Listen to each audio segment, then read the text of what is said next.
은혜 받으실 말씀은 사도행전 9장 31절에서 35절 말씀 되겠습니다. 사도행전 9장 31절에서 35절 말씀.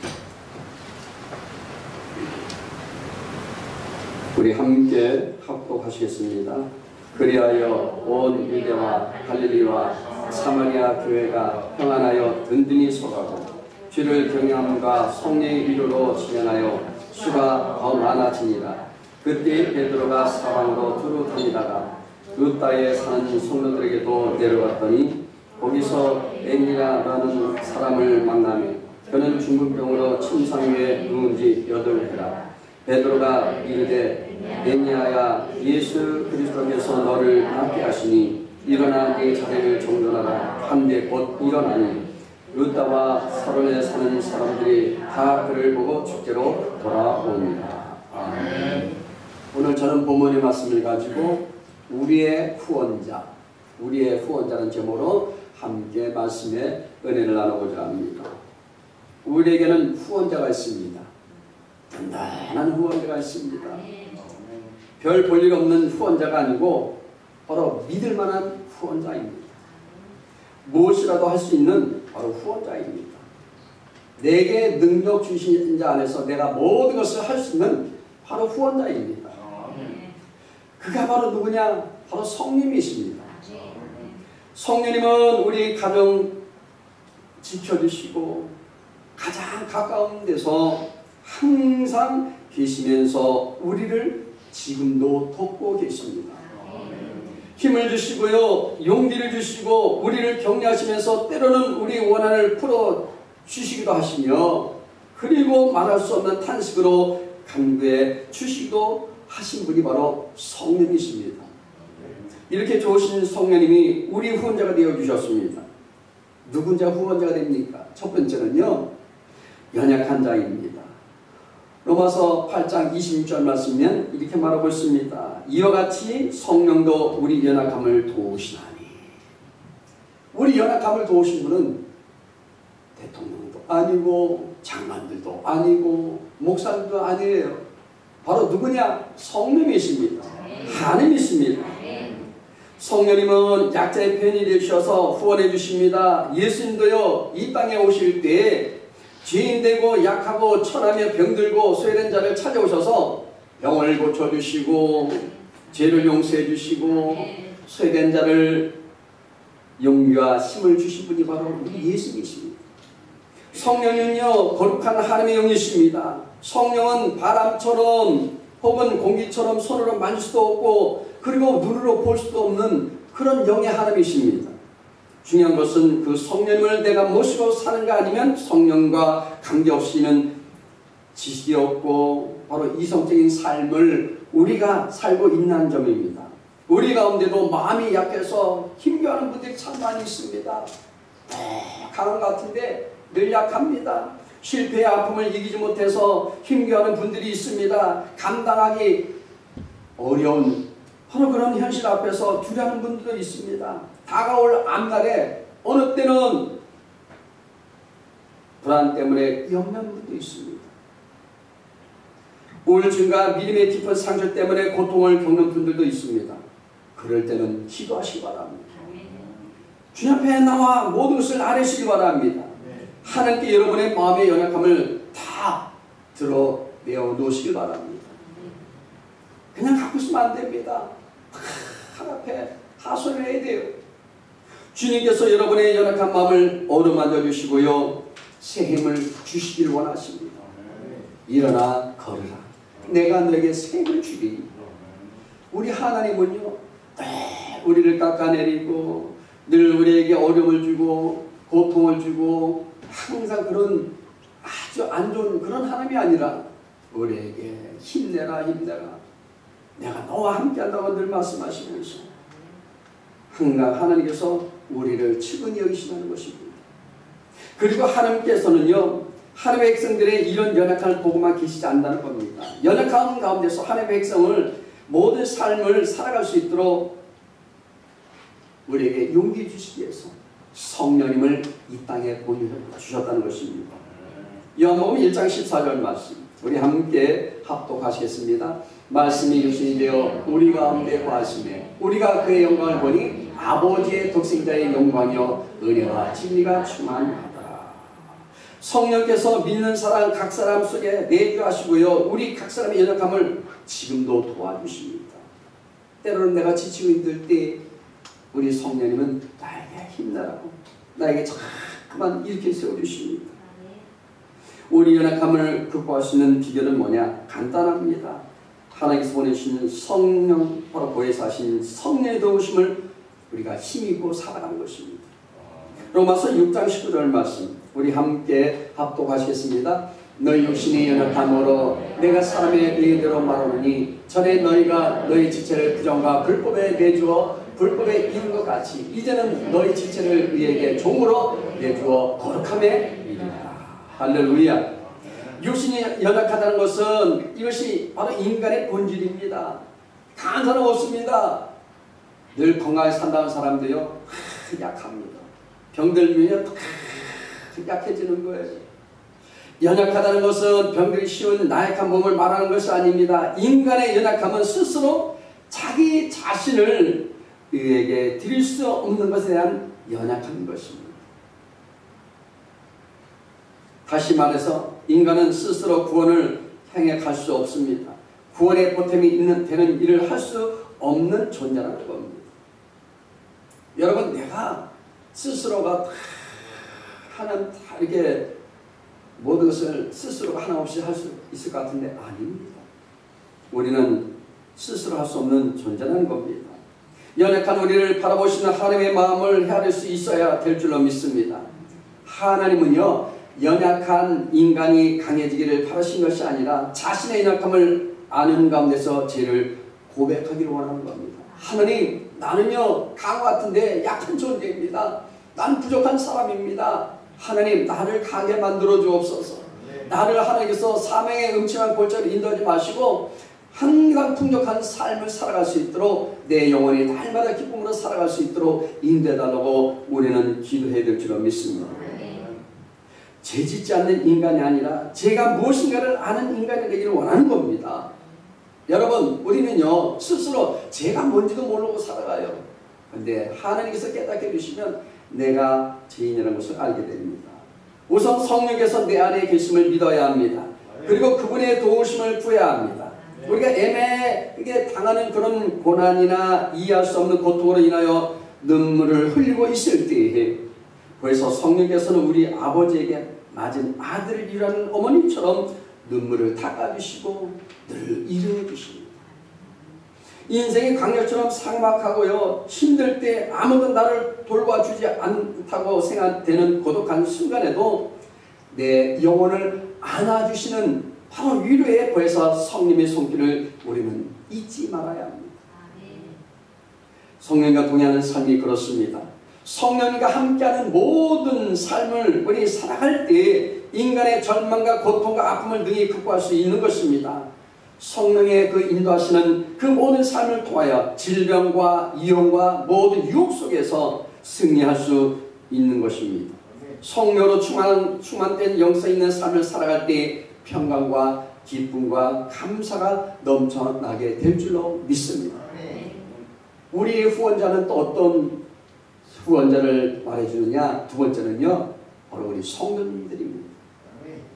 손으로 여러분 보면은 손에 안으로 긋는다는 그런 얘기가 있습니다. 아버지가 아들의 후원자이듯이 성령님은 성도의 후원자이십니다. 바로 자녀들의 후원자이십니다. 때로는 우리 욕심과 정욕에 따라 구하고 찾습니다. 그때마다 성령님은 우리 연약함을 아시고 다 도와주십니다. 이런 찬양이 있죠. 당신이 지쳐서 기도할 수 없고 눈물이 빗물처럼 흘러내릴 때 주님은 우리 연약함 아시고 사랑으로 인도하시며 누군가 널 위해 간절히 기도하네. 내가 홀로 외로워서 마음이 무너질 때 누군가 널 위해 기도하네. 이 찬양 많이 불렀어요. 여러분 항상 누군가는 우리를 위해서 늘 기도하신 분이 계십니다. 그분이 성령이십니다. 시편 18편 1절 말씀 우리 함께 합독하시겠습니다. 나의 메시냐여 내가 주를 사랑하나이다. 우리가 하나님의 도움을 받으려면 어떻게 합니까? 역시 기도밖에 없다는 사실입니다.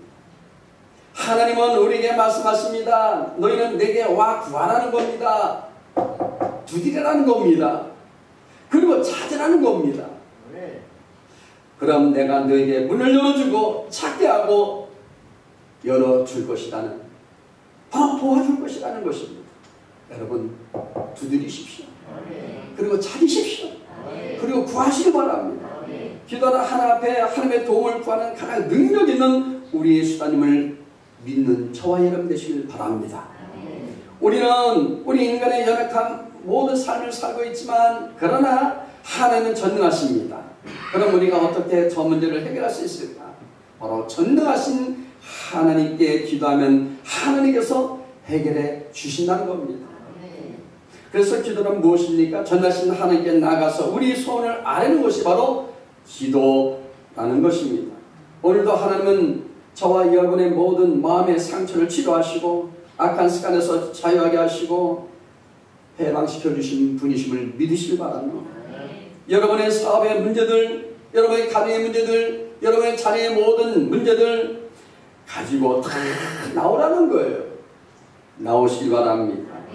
하나님 앞에 부르짖어 기도하시길 바랍니다. 하나님 우리를 도우시려고 준비하고 계시는데요. 우리가 그 하나님 앞에 구하지 않기 때문에, 너희는 얻지 못하면 구하지 않기 때문이요, 구해도 얻지 못하면 정욕을 위해 쓰려고 잘못 구하기 때문이라고 성경 분명히 말씀하고 있습니다. 이사야 41장 10절 말씀 함께 합독하시겠습니다. 두려워하지 말라. 내가 너와 함께하리라. 놀라지 말라. 나는 네 하나님이 되니까 내가 너를 굳세게 하리라. 참으로 너를 도와주리라. 참으로 나의 오른손으로 너를 붙들리라. 할렐루야. 성경은 분명히 말합니다. 하나님은 기도할 때 새 힘을 주시고, 그리고 그분은 내 편이 되어 주십니다. 문제 해결해 주시며 응답해 주십니다. 성령님은 말할 수 없는 탄식으로 우리를 위하여 지금도 중보기도 하고 계십니다. 할렐루야. 여러분 그런 분이 어디 계십니까? 이 세상에 아무도 없습니다. 우리가 아버지만이 할 수 있는 거예요. 우리 주위에서요 보면 나에게 힘이 되는 것이 아니라 나에게 피해가 되는 사람이 너무나 많이 있습니다. 또 나에게 어려움을 주는 이들이 너무나도 많습니다. 또 있으나마나한 사람도 주위에 다수가 있지요. 하지만 바로 힘이 되는 사람인데 그는 가까이 두고 싶은 사람입니다. 그분은 두고두고 가까이 두고 싶은 사람이 있어요. 근데 하나님은 이렇게 우리에게 힘이 되어주시는 분, 영원히 힘이 되어주시는 분, 그래서 우리는 하나님을 귀하게 모시고 사는 줄로 믿습니다. 여러분 항상 우리 성령님을 늘 환영하고 인정하고 모셔드리고 의지하고 따라가시기 바랍니다. 그럼 그분은 바람같이 불같이 생수같이 우리 심령 가운데 임하셔서 평안을 날마다 공급해 주시는 것입니다. 우리가 하나님을 싫다고 밀쳐내지 않는 하나님은 절대로 우리를 떠나지 않습니다. 세상 모든 것들은 다 우리 싫다고 버리지만 그러나 하나님은 우리를 더 가까이 하기를 원하십니다. 늘 우리에게 힘이 되어 주십니다. 하박국 3장 19절 말씀 우리 함께 합독하시겠습니다. 주 야훼는 나의 힘이시라. 나의 발을 사슴과 같게 하사 나를 나의 높은 곳으로 다니게 하시리로다. 이 노래는 지휘하는 사람을 위하여 내 숨에 맞추는 것입니다. 할렐루야. 시편 23편 4절 말씀에도 이렇게 말합니다. 함께 우리 합독하시겠습니다. 내가 사망의 음침한 골짜기로 다닐지라도 해를 두지 않을 것입니다. 주께서 나와 함께 하십니다. 주의 지팡이와 막대기가 나를 안위하시나이다. 우리를 도우시는 성령님은 우리를 대신하여 하나님의 뜻대로 기도하고 계십니다. 도우시는 성령님을 오늘 의지하여 주님께 믿음으로 우리는 나아가시기 바랍니다. 성령께서는요 성도가 연약해 있을 때 성도의 무거운 짐을 덜어주시고 곁에 일으켜 세워주시고요 붙들어 주십니다. 네, 힘내라. 성령님이 바로 이렇게 우리를 돕고 계십니다. 성령은요 나의 부족한 것을 채워주시고 약한 것을 강하게 만들어주시고 넘어졌을 때 일으켜 세워주시고 쓰러질 때 우리를 붙들어 주십니다. 그래서 나로 하여금 믿음의 길을 가게 하십니다. 있습니다. 오순절 날에 마가다락방에 모였던 백심의 성령들이 예수는 이런 슬픔과 고통과 절망 속에 있을 때 여러분 그들은 아무 어떤 희망이 보이지 않습니다. 그러나 그들이 기도하다가 성령의 임재를 체험한 이후에 능력 있는 그리스도인들로 살아가게 되었다는 것입니다. 성령께서는 오셔서 성도들에게 그래서 힘을 날마다 부어주신 것입니다. 여러분 2000년 전만 되는 것이 아닙니다. 신학시대만 되는 것이 아닙니다. 현재 우리가 살고 있는 이 시대에도 우리 후원자 되신 성령께서 우리에게 날마다 임재하시고 위로하심을 믿으시기 바랍니다. 마지막 세 번째는요, 우리의 교회를 도우고 계십니다. 주님께서는 베드로에게 말씀하셨습니다. 내가 너에게 천국의 열쇠를 맡기겠다고. 교회는 천국의 열쇠를 가졌습니다. 우리는 교회를 통하여 복을 받고요, 교회를 통하여 구원을 얻게 되고 교회를 통하여 천국에 들어가게 되는 것입니다. 여기에서 우리가 분명히 해야 할 것이 하나 있습니다. 교회는요 자선 사업을 하는 것도 봉사 사업을 하는 기관도 아닙니다. 교회는 천국 가는 기관임을 분명히 먼저 알아야 합니다.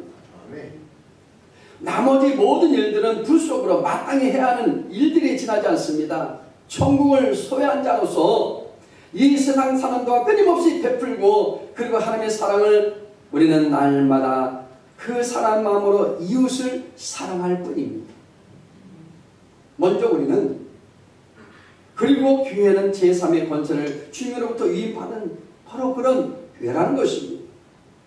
여러분, 울어도 못하고 힘써도 못하는 것, 이 모든 것이 내 자력으로 제사함받고 제씀을 받는 것입니다. 내가 아무리 선행을 많이 하고 고행을 한다 해서 내가 제사를 받는 것이 아니라는 겁니다.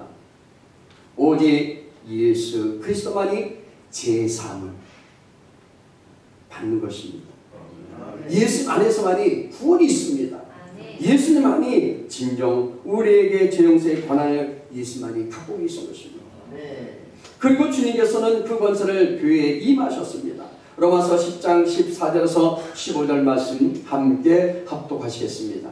그런즉 그들이 믿지 아니하는 이를 어찌 부르리요, 듣지도 못한 이를 어찌 믿으리요, 전파하는 자가 없이 어찌 들으리요, 보내심을 받지 아니하였으면 어찌 전파하리요, 기록된 바 아름답도다 좋은 소식을 전하는 자들의 발이여 함과 같으니라. 할렐루야. 여러분, 구원이 얼마나 중요한지 모릅니다. 우리도 다 구원받았기에 영원한 천국에 갈 우리가 다 고향이 있다는 것입니다. 마르틴 루터는 교회를 이렇게 말합니다. 뭐라고 말하느냐? 우리 함께 읽겠습니다. 말씀이 방해 없이 깨끗하게 전해지고, 또한 성의 역사, 십자가의 거룩한 역사가 한 사람 한 사람에게 바로 적용되는 곳이 교회다. 이렇게 말합니다. 그렇습니다. 말씀과 성령과 그리스도의 권세, 이것이 진짜 교회입니다. 말씀과 성령과 그리스도의 권세가 있는 그 교회들은요, 날마다 부흥하고 성장하고 더 거룩해지는 줄로 믿습니다. 따라서 우리 신앙은요, 그리스도의 중심적이요, 성령 중심적이며 교회 중심적이어야 합니다. 교회를 통해서 말씀을 듣고 주의 음성을 듣고, 그리고 주님의 모습을 배우는 체험을 하게 될 때 비로소 교회요, 교인이 되는 것입니다. 따라서 이런 교회는요, 살아 움직이는 주님의 몸이요, 생명이 넘쳐나는 바로 주님의 거룩한 교회인 것입니다. 그 교회는요, 건강해집니다. 은혜가 있고요, 사랑이 넘쳐나고요, 날마다 항상 찬양이 날마다 입술을 구별해서 이루어지는 줄로 믿습니다. 하나님은 자신의 몸된 교회를 도우십니다. 그러므로 성령님은 우리 교회의 후원자이십니다. 어느 누가 도와주지 않아도 성령님은 우리의 후원자가 되주셔서 우리 교회를 뒤에서 늘 돕고 계십니다. 할렐루야. 벌써 여러분, 우리 교회가 창립한 지가 어느덧 1년이 넘어갔고 이제 2년을 바라보고 있습니다. 이제 몇 개월 있으면 2년째가 되는데, 보십시오. 우리 후원자 되신 주님께서, 성령께서 도우시니까 이렇게 어렵고 힘든 가운데서도 우리가 잘 믿음 안에서 살고 있는 줄로 믿습니다. 이사야 40장 29절 31절 말씀 우리 함께 합독하시겠습니다. 피곤한 자에게는 능력을 주시며 무난 자에게는 힘을 더하시나니 소년이라도 피곤하며 곤비하며 장년이라도 넘어지며 쓰러지되 오직 야일을 악마는 자는 새 힘을 얻으리니 독수리가 날개치며 올라가는 것 같을 것이요 다른 박질을 하여도 곤비하지 아니겠고 걸어가도 피곤하지 아니하리라. 할렐루야. 건강한 생명의 특징은 바로 반드시 변화와 성장이 일어난다는 거예요. 여러분 가정에도 변화가 일어나야 됩니다. 성장이 일어나야 됩니다. 교회도요 변화가 일어나야 됩니다. 이제 변화 속에서 교회가 더 성숙해지고 더 부흥의 역사가 일어나야 될 줄로 믿습니다. 그러므로 진리로 생명이신 예수 믿고 진리의 말씀을 대해서 눈이 열리면요 전인적인 변화가 일어납니다. 전인적인 변화가 일어나야 돼요. 영혼이 잘 되고 범사 잘 되고 건강히 살고 여러 환경에 놀라운 축복과 응답과 기적이 일어나야 될 줄로 믿습니다. 먼저 자신은 하나님의 특별한 피조물이고요 예수님이 피 흘려 값주고 사신 고귀한 존재라는 사실을 깨닫는 바로 내면적인 가치가 하나의 변화입니다. 나의 정체성을 알아야 됩니다. 정말 여러분 주님의 자녀로 살고 있습니까? 거룩한 삶을 살고 있습니까? 그 다음은 지난날 무가차게 살았던 자신의 삶을 회개하고 아주 작은 일부터 실천하고자 하는 바로 외적인 변화입니다. 그 결과 이기적인 삶을 살아갈 때에 맛보지 못한 기쁨을 맛보게 되고 또한 그 모든 변화의 삶의 영역에서 오중봉과 삼중 축복인 내 영혼이 잘된 같이 모든 범사가 잘 되고 강건하며 생명이 풍성히 넘쳐나는 전인적인 축복을 받게 된다는 겁니다. 여러분 다 잘 돼야 돼요. 환경에도 복이 임해야 되고요. 여러분 영혼이 날마다 더 축복이 임해야 됩니다. 건강한 삶도 살아야 되는 것입니다.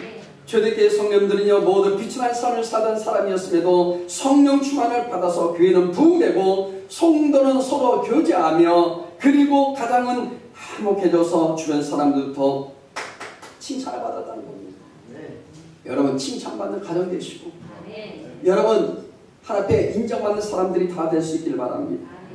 오늘 우리가 무엇보다도 해결해야 할 과제는요 내적인 성령 충만뿐만 아니라 외적인 삶의 변화입니다. 지금까지 지내온 거 다 주님의 은혜예요. 지금까지 내가 했던 모든 삶 하나님께 고백하며 내가 나갈 때 우리 삶에 큰 하나님께서 위로하신가 은혜가 넘쳐날 줄로 믿습니다. 우리가 성령 충만 받았다면 교회에서뿐만 아니라 가정과 직장, 이웃과의 관계에서도 성령 충만한 삶을 살아가야 될 줄로 믿습니다. 이제는 손가락질 받는 사람이 아니라 칭찬받는 사람 되시고 그분들이 더 가까이 하고 싶은 그런 믿음의 사람들이 다 될 수 있기를 주님 이름으로 축복합니다. 이제 결론적으로 말씀드리고자 합니다. 바로 우리의 후원자이신 우리 아버지, 우리 예수님, 성령님은 지금도 날마다 끊임없이 우리에게 다가오셔서 항상 변화된 삶을 요구하고 있습니다. 이제 돌아온 뒤면 추석, 고유 명절 한가위 다 부모, 친지, 형제 만나고 자녀들 만납니다. 여러분 좋은 관계 속에서 더 행복이 넘쳐나시고 일하심이 넘쳐나시고 축복이 많은 또한 영혼 기름돼서 많은 사람들을 구원받는 역사가 여러분 건강한 한 주간 되는 그런 삶을 살아가는 믿음의 진정한 그리스도인들이 다 될 수 있기를 축원드립니다. 기도하겠습니다. 하나님 감사합니다. 이처럼 저희를 사랑하시고 불러주셔서 믿음의 자리에 서기까지 우리에게 늘 후원해 주시고 이끌어 주신 주님을 찬양합니다. 성령을 늘 충만히 채워 주옵소서. 믿음으로 충만할 수 있도록 인도하여 주옵소서. 예수 이름으로 기도드리옵나이다.